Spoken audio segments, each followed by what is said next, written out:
ರಾಜ್ಯ ಪೊಲೀಸ್ ಇಲಾಖೆಯಲ್ಲಿ major surgery ಮಾಡಲಾಗಿದೆ. ಹೊಸ ವರ್ಷ ಇರುವಂತ ಹಿನ್ನೆಲೆಯಲ್ಲಿ ಒಂದು ದಿನ ಮುಂಚೆ ಈಗ ಬಡ್ತಿ ನೀಡಿ ಆದೇಶವನ್ನು ಹೊರಡಿಸಿರುವಂಥದ್ದು. ರಾಜ್ಯ ಪೊಲೀಸ್ ಇಲಾಖೆಗೆ ಇದೊಂದು ಮೇಜರ್ ಸರ್ಜರಿ.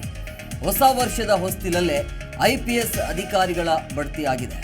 37 IPS ಅಧಿಕಾರಿಗಳಿಗೆ ಬಡ್ತಿಯ ಜೊತೆಗೆ ವರ್ಗಾವಣೆ ಮಾಡಿ ಆದೇಶವನ್ನು ಹೊರಡಿಸಲಾಗಿದೆ.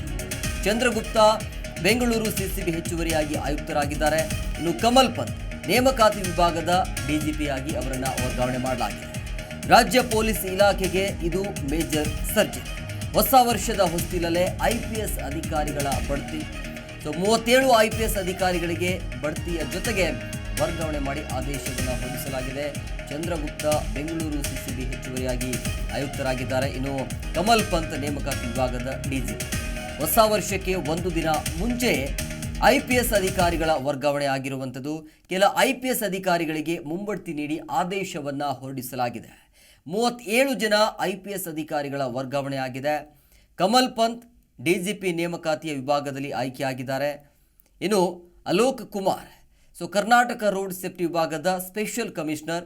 ಇನ್ನು Seemant Kumar Singh ADGP BM TFF ಆಗಿರೋದು. ಇನ್ನು ಹರಿಶೇಖರ್ ಅಂಥೇಳಿ ADGP ಇವರು ಹೋಮ್ ಗಾರ್ಡ್ ಹಾಗೂ ಸಿವಿಲ್ ಡಿಫೆನ್ಸ್ ADGP ಆಗಿ ವರ್ಗಾವಣೆ ಆಗಿದ್ದಾರೆ. ಇನ್ನು ನಂಜುಂಡಸ್ವಾಮಿ ADGP, ಅಗ್ನಿಶಾಮಕ ಮತ್ತು ತುರ್ತು ಸೇವೆಯ ADGP.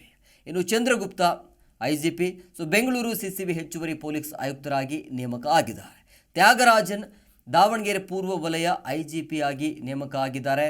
ಇನ್ನು ಅಮಿತ್ ಸಿಂಗ್ ಮಂಗಳೂರು ಪಶ್ಚಿಮ ವಲಯ IGP ಆಗಿ ನೇಮಕ ಆದರು.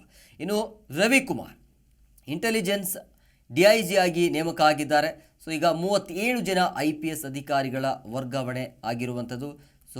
ಬಡ್ತಿ ನೀಡಿ ಅವರಿಗೆ ಆದೇಶವನ್ನು ಮಾಡಲಾಗಿದೆ, ವರ್ಗಾವಣೆ ಆದೇಶ. ಸದ್ಯ ಈಗ ರಾಜ್ಯ ಪೊಲೀಸ್ ಇಲಾಖೆಗೆ ಮೇಜರ್ ಸರ್ಜರಿ ಇದು. ಹೊಸ ವರ್ಷಕ್ಕೆ ಒಂದು ದಿನ ಮುಂಚೆಯೇ ಈ ರೀತಿಯಾಗಿ ಪೊಲೀಸ್ ಇಲಾಖೆಯಿಂದ ಮೇಜರ್ ಸರ್ಜರಿ ಆಗಿರುವಂಥದ್ದು. ಹೊಸ ವರ್ಷದ ಹೊಸ್ತಿಲಲ್ಲೇ IPS ಅಧಿಕಾರಿಗಳ ಬಡ್ತಿ ನೀಡಲಾಗಿದೆ. 37 IPS ಅಧಿಕಾರಿಗಳಿಗೆ ಬಡ್ತಿ ನೀಡಿ ಅದರ ಜೊತೆಗೆ ವರ್ಗಾವಣೆ ಕೂಡ ಕೊಟ್ಟಿರುವಂಥದ್ದು.